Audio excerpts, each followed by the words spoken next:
வணக்கம்மா, எல்லாரும் நல்லா இருக்கீங்களா? வெல்கம் டு தமிழ்மா சமையல்.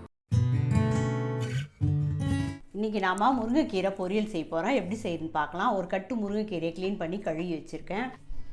6 காஞ்ச மிளகாய் வச்சுருக்கேன். ஒரு 7-8 பல்லு பூண்டை உரித்து நசுக்கி வச்சுருக்கேன். ஒரு கப்பில் வறுத்த வேர்க்கடலை வச்சுருக்கேன். தோல் எடுத்து க்ளீன் பண்ணி வச்சுருக்கேன். நீங்கள் வறுக்காத வேர்க்கடலையாக இருந்தால் வறுத்து எடுத்துக்கோங்க. இப்போ எப்படி செய்யுதுன்னு பார்க்கலாம். இப்போ ஸ்டவ் ஆன் பண்ணி கடாயை வச்சாச்சு.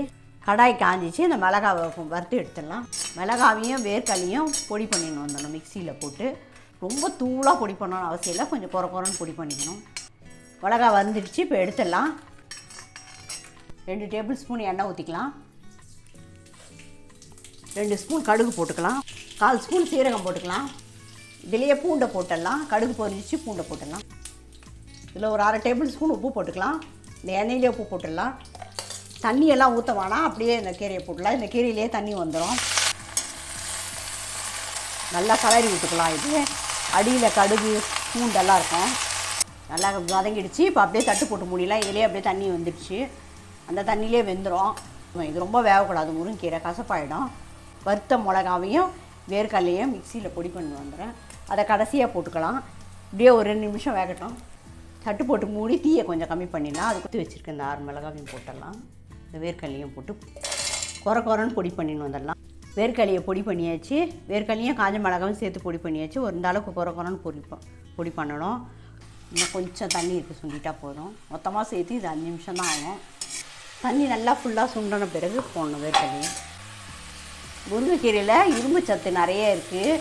லோ ப்ரெஷராக இருக்கிறவங்களுக்கு கூட ரொம்ப நல்லது. இது ப்ரெஷர் லெவலில் கூட கரெக்டாக இருக்குன்றாங்க. ஹை ப்ரெஷர் இருக்கவங்களுக்கும் ரொம்ப நல்லதான், லோ ப்ரெஷருக்கும் நல்லதான். ப்ரெஷரை கண்ட்ரோல் பண்ணுமா. நார் சத்து நிறைய இருக்குது, ப்ரோட்டீன் சத்து இருக்குது. எல்லா கீரையை விட எல்லா கீரையிலுமே நார் சத்து இருக்கான். முருங்கைக்கீரையில் அதிகமான நார் சத்து இருக்கான். ரொம்ப நல்லதான் எல்லா கீரையை விட. எல்லாரும் வாரத்துக்கு ஒரு 2 முறை முருங்கைக்கீரையை சாப்பிடுங்க. இந்த வேர்க்கடலையை போட்டுடலாம். இந்த கீரையை பொரியல் பண்ணுறப்போ தண்ணியை நல்லா இருத்துட்டு போடணும். ஏன்னா இந்த தண்ணி வெளியே கீரையில் இருக்கிற தண்ணியே வந்துடும். தண்ணியை சரியாமல் இருக்காமல் போட்டோம்னா அதிகமாக தண்ணி வந்துடும். கொஞ்சம் கூட தண்ணியே ஊற்றக்கூடாது. இந்த கீரையில் இருக்கிற தண்ணியே போதும். ரொம்ப வெந்துச்சுன்னா கசப்பாயிடும் கீரை. மொத்தமாக சேர்த்து இந்த பொரியல் பண்ணுறதுக்கு 5 நிமிஷம் தான் ஆகும். கீரை பொரியல் ரெடி ஆகிடுச்சு. இப்போ ஸ்டவ் ஆஃப் பண்ணிடலாம். சுவையான முருங்கைக்கீரை வேர்க்கடலை பொரியல் ரெடி. நீங்களும் இதேமாதிரி வீட்டில் செஞ்சு பாருங்கள். இந்த வீடியோ பிடிச்சிருந்தா நம்ம சேனலுக்கு சப்ஸ்கிரைப் பண்ணி சப்போர்ட் பண்ணுங்கம்மா. நன்றி, வணக்கம்.